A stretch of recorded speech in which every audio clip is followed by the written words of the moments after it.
Now, I have to say that at different times in this conference, and just a moment ago, you've been good enough to praise me as a great friend of Israel and of the Jewish people, and I thank you. But for me, this has always come quite naturally.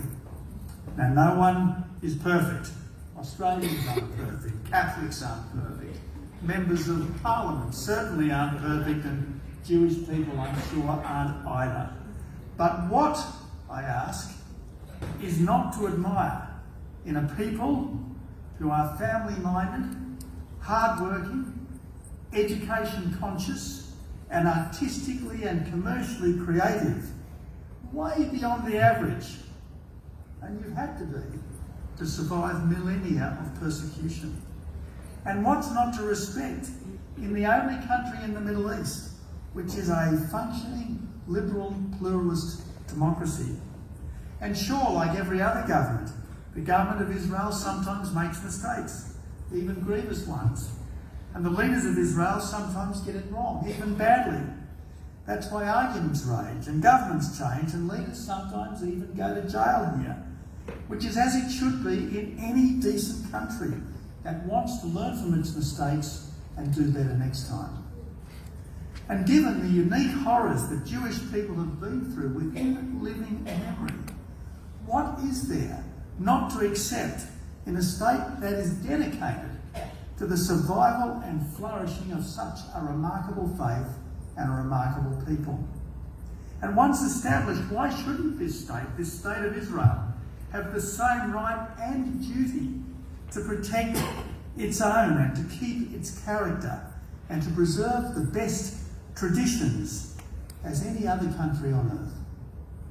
So I seek no credit whatsoever for respecting the Jewish people and for supporting the state of Israel, because to me it's as automatic as admiring the true, the beautiful and the good.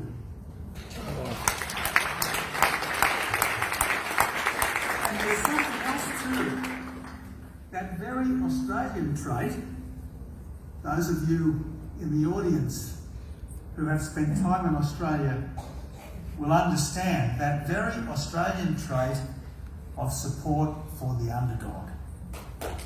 And what's not to marvel at in a country of just 8 million people that not once, not twice, but 3 times has defeated a ring of vastly more populous enemies, that's now devised the world's most complete multi-layered system of missile defence, that's become the world's #1 hub for cybersecurity on the back of the famous Unit 8200's work, that's made the desert bloom even more than we have in Australia, and that's increased real gross domestic product per person 6 times. Yes, 6 times since my first visit here back in 1982, and has done all of this while preserving the full panoply of civil rights for all its citizens, regardless of faith or political opinion. Truly, truly I say unto you, this is a light to the nations, and our task is not to block it out, but to let it shine.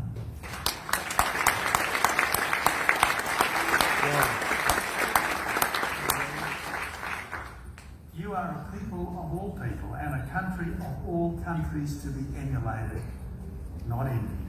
And yet, we are all tempted to resent that which reminds us of what we should be but are not.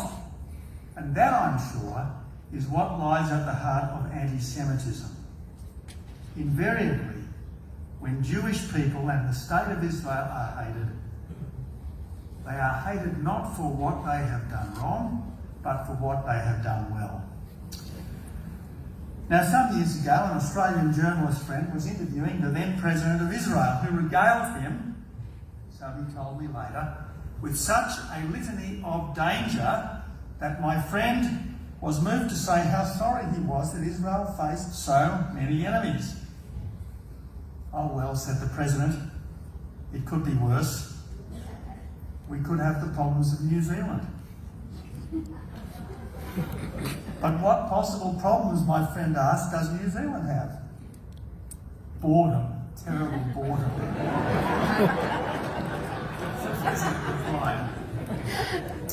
Now, yes, all countries have competitors and some countries have enemies, but Israel is one of the very few countries in the world to face existential threats from Hezbollah, from Hamas, and from Iran, just to name the most obvious. But the upside of this downside is that it gives Israel a seriousness and its people a sense of mission and purpose that many countries lack. Apart from getting a job, buying a house, starting a family, and perhaps repaying their student debt, most young Israelis, I suspect, unlike young people elsewhere, have to think long and hard about their country's security and prosperity.